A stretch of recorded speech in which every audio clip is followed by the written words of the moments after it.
तो आ गए, जो लोकेशन गूगल में था वहाँ पे पार्क कर दिए। तो फिर चाचा से पूछे, यहाँ पे एक चाचा थे, बोल रहे थे कि ऐसे ऊपर जाना है यहीं से। हाँ, और मुझे लग रहा है, मुझे दिख रहा है मंदिर यहाँ से।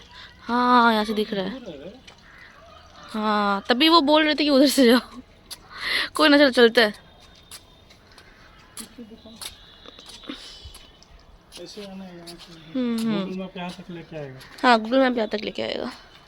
यहाँ से खुद पैदल जाना पड़ेगा कुछ। हाँ, नहीं नहीं, सामने ही है, दूर नहीं है। एक कुंड है ना, तो कुंड चारों तरफ से है। अच्छा, हाँ, ये कुंड ही है। नहीं नहीं, मंदिर हाँ लेफ्ट में है।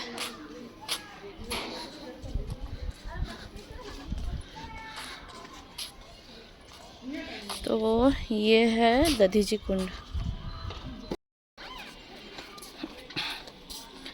तो हम लोग लेफ्ट से चल दिए, यहाँ पे मंदिर है, तो हम मंदिर जाएंगे। यहाँ पे कुछ तो बता दो। यहाँ पे स्टोरी बोल रहे हैं। वह आवागमन से रहित होकर दधीचि स्वयं भगवान उदय बोलो महाश्री। सामने में विष्णु भगवान के चरण। ये भारतवर्ष में नंबर 1 बिहार गया जी में। तो वो ऐसा ही स्थान ढूंढते थे। एक वैज्ञानिक होता है जिस पर रिसर्च करता है, तो नई नई चीज़ों पर रिसर्च किया करता है। उसी तरीके से जितने हमारे संत हुए, जो तपस्वी हुए, वो तपस्या के लिए अच्छे स्थान ढूंढते थे। तो दधीच अपनी धर्म पत्नी के साथ इस स्थान पर तपस्या करने के लिए पधारे और तप करना प्रारंभ किया। एक समय तुष्टा ऋषि हवन कुंड के अंदर आहुतियाँ दे रहे थे, जब उनके पुत्र विश्वस्वरूप के वध का समाचार ज्ञात हुआ। विश्वस्वरूप हैं कौन? इनके पुत्र हैं, जिनके 3 मुख हैं। एक मुख से मदिरा, एक मुख से वायु और एक मुख से वेद मंत्र पढ़ते थे, पर इंद्र के द्वितीय गुरु बने। इनकी माता जो है दैत्य वंश से है, इनके पिता देव वंश से जिनका नाम तुष्टा, माता दैत्य वंश से तो थी। और इनके पुत्र जो हुए दोनों से, उनका नाम विश्वस्वरूप हुआ, जिनके 3 मुख हुए। मैंने अभी बताया, एक मुख से मदिरा, एक मुख से वायु, एक मुख से वेद मंत्र पढ़ते हैं। एक समय दैत्यों के ऊपर देवताओं ने विजय कर लिया। तो आकर के आप लोगों में बड़ी ममता होती है स्त्रियों में, चाहे वो भाई हो चाहे वो बेटा हो। अगर किसी पर दर्द होता है, चाहे ससुराल में चाहे मायके में, पर वो अपना जान निकाल देती है। तो आकर के कहा अपने पुत्र से, हे पुत्र, मेरे जो भाई दैत्य हैं वो तुम्हारे देवताओं से पराजित हो गए हैं और भूख में बहुत परेशान रहते हैं। तुम यज्ञ में कुछ आहुतियाँ अपने देवताओं को भोजन देते हो, कुछ मेरे भाई को भी दे दिया करो, मैं तुम्हारी माँ हूँ। विश्वस्वरूप ने विचार किया कि माँ ने कुछ मांगा है, अगर मैं नहीं दूंगा तो माँ के अपमान करने का घोर पातक लगेगा। बोले ठीक माता, यज्ञ में जब आहुतियाँ मैं देवताओं को देता हूँ, पर चुपके से मैं दिया करूँगा अपने मामाओं को, जो मेरे मामा हैं, आपके भाई हैं। इस पर उन्होंने आशीर्वाद दिया। पर यह समाचार जब इंद्र को ज्ञात हुआ तो इंद्र को गुस्सा आया, क्रोध आया, और क्रोध में उन्होंने अपने गुरु का ही वध कर दिया। किस लिए क्रोध आया? क्योंकि उनके जो दैत्य हैं वो शत्रु हैं, और उनको वो खाना मिलने लगा, वो मजबूत होने लगे। तो उनको भय सताने लगा, अगर ये भोजन देने लगेंगे तो वो ताकतवर होंगे, वो मुझ पर आक्रमण करके हमको पराजित करेंगे। जिसके कारण उन्होंने अपने गुरु का वध कर दिया। जब पुत्र वध का समाचार उनके पिता के यहाँ पहुँचा, तो उस समय हवन कुंड में आहुतियाँ दे रहे थे, तो पुत्र मोह बढ़ गया। अभी किसी के परिवार में दुखद समाचार आए तो उसका दिमाग फेल हो जाएगा। तो उनके द्वारा हवन कुंड में गलत मंत्र पढ़े गए। हवन कुंड से एक विकराल वृत्तासुर दैत्य की उत्पत्ति हो गई, जिसका वृत्तासुर का वर्णन श्रीमद् भागवत के 6ठे स्कंद के 10वें अध्याय में आता है। ये देवताओं से युद्ध करने लगा। युद्ध में देवतागण जीते नहीं, तब ब्रह्मा के पास गए और इसकी मृत्यु का उपाय पूछा, क्योंकि ब्रह्मा के पास में जन्म से लगाकर मृत्यु का वृत्तांत रहता है। ये मृत्यु लोक है, यहाँ जो आएगा उसको जाना पड़ेगा। यहाँ मृत्यु संभव है। हमारे भगवान भी जन्म लेते हैं, अवतरित होते हैं, प्रकट होते हैं, तो इस धरा को एक दिन छोड़ के जाना पड़ता है, रुक नहीं सकते। तो ब्रह्मा ने कहा सुनो, इस मृत्यु लोक में जो आता है उसको जाना है, इसलिए इसकी मृत्यु का साधन लिखा जा चुका है। हे इंद्र, एक समय मैंने अपने हृदय से 2 पुत्र उत्पन्न किए, जिनका नाम भृगु और अथर्वा हुआ। अथर्व जो अथर्ववेद के प्रणेता, 4 वेदों में एक अथर्ववेद है। अथर्व ऋषि के यहाँ भाद्र मास की शुक्ल पक्षी अष्टमी को अर्धरात्रि से कुछ पूर्व ऋग्वेद के अनुसार एक पुत्र हुआ, जिसका नाम दधीच है। दधीच के गुरु भगवान शिव हैं, और शिव जी की कृपा से उनकी हड्डियों में वज्र समाया हुआ है।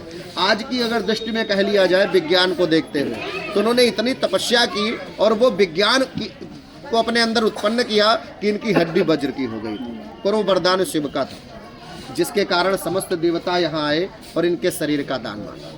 इन्होंने कहा सृष्टि के कल्याण देव हित के लिए अवश्य दान करूंगा राजन, पर मैंने एक संकल्प लिया है अपने इस शरीर से। हर व्यक्ति अपने शरीर से कुछ न कुछ संकल्प रखता है, या परिवार के कल्याण की, या अपने कल्याण की, या समाज के कल्याण की। तो इनके अंदर संकल्प था कि मैं तीनों लोकों के तीर्थ का स्नान करूंगा। तब देवताओं के द्वारा यहाँ तीनों लोकों के तीर्थ बुला कर लाए गए और इसी भूमि पर बिठाकर उनका अभिषेक किया गया। जब सब जल आपस में मिले तो इस पवित्र कुंड की स्थापना हुई। इनका डाटो चप्पल। समस्त तीर्थों का जल जब आपस में मिला तो इस पवित्र कुंड की स्थापना हुई, जिसका नाम मिश्रित हुआ। मिश्रित माने मिक्सचर, मिला हुआ। पर दधीच का अभिषेक हुआ तो इसका उपनाम दधीची कुंड कहलाया।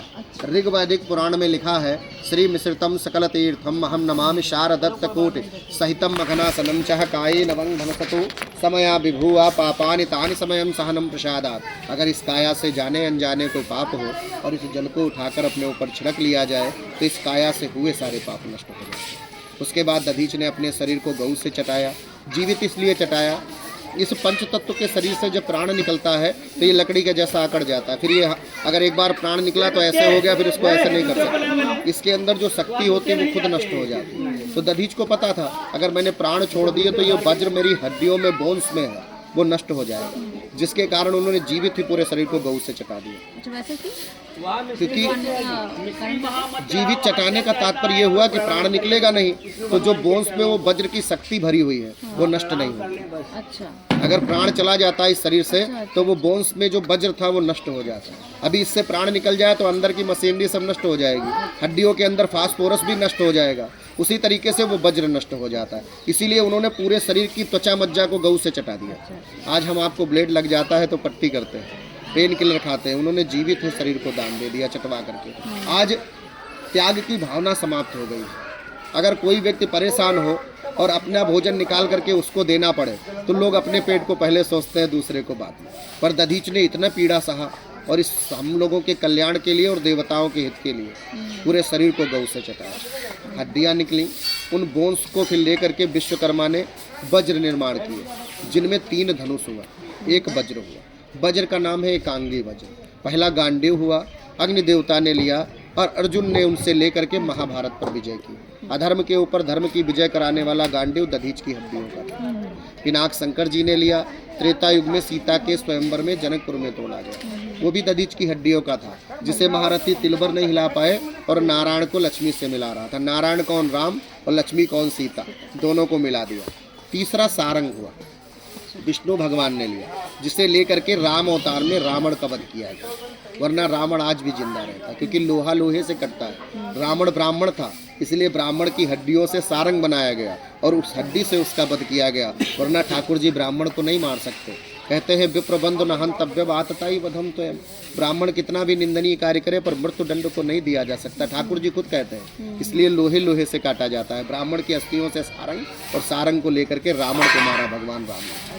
वज्र एकांगी वज्र है, वो इंद्र ने लिया। इतना बड़ा वृत्तासुर दैत्य था, भागवत जी के 6 स्कंद के 10वें अध्याय में है कि एक समय ऐरावत हाथी के साथ इंद्र को अपने पेट में रख लिया। इतना बड़ा, इतना विशाल था वो। तो उस वज्र से पेट को फाड़ा और बाहर आए, तब वो मारा जाता है। इस तरीके से सृष्टि की रक्षा हुई। और जब दधीच की बोन्स की निर्माण किए गए तब वो प्राण निकला उनसे बाहर। तो भगवान विष्णु ने उसको हृदय में लिया। वो विष्णु चरण नीचे है, जो इतिहास में केवल 3 जगह है। पहला बिहार राज्य है, उसके गया में पड़ता है, गया है बिहार में, वहाँ पड़ता है। दूसरा यहाँ है, तीसरा उत्तराखंड में है, बद्रीनारायण धाम में। विष्णु पुराण में लिखा है, सुदेहकम विष्णु कला विश्वप्रियम सुजन्मकम दिनकर कोटि सुप्रभम दधीचकम श्यामल सर्वगात्रकम चतुर्भुजम संतदयादिनोमि। तब इनका प्रभाव इतना बड़ा है, जब आपने ऊपर तीर्थ का जल छिड़कते हैं तो इस काया से सारे पाप नष्ट हो जाते हैं। और उसके बाद जब वहाँ से जल ला करके और विष्णु चरण में डाल देते हैं, अगर हमारे पिताजी, बाबा जी या परबाबा 3 पीढ़ियों में कोई अकाल मृत्यु को प्राप्त होकर प्रेत योनि में पड़ा होगा तो वो मुक्त हो जाएगा। अगर पितृदोष होगा तो पितृदोष नष्ट हो जाएगा। पितृदोष से होता क्या है, कभी कभी लड़कियों के विवाह नहीं होते, लड़कों के विवाह नहीं होते, उनके योग्य वर नहीं मिलते। अगर विवाह हो गया तो पुत्र प्राप्ति नहीं होती। कहीं कहीं पर शरीर के अंदर रोग उत्पन्न हो जाता है, कहीं कहीं पर व्यापार में नुकसान होना चालू हो जाता है, कहीं कहीं पर जो घर में धन रखा हुआ उसको चोर चोरी कर ला जाते हैं। ये सबसे बड़ा दोष जो है वो पितृदोष है, और यहाँ से ये पितृदोष नष्ट हो जाता है। आप परम भाग्यशाली है कि आपको ये धरा मिली है दधीची। मैं स्वागत अभिनंदन।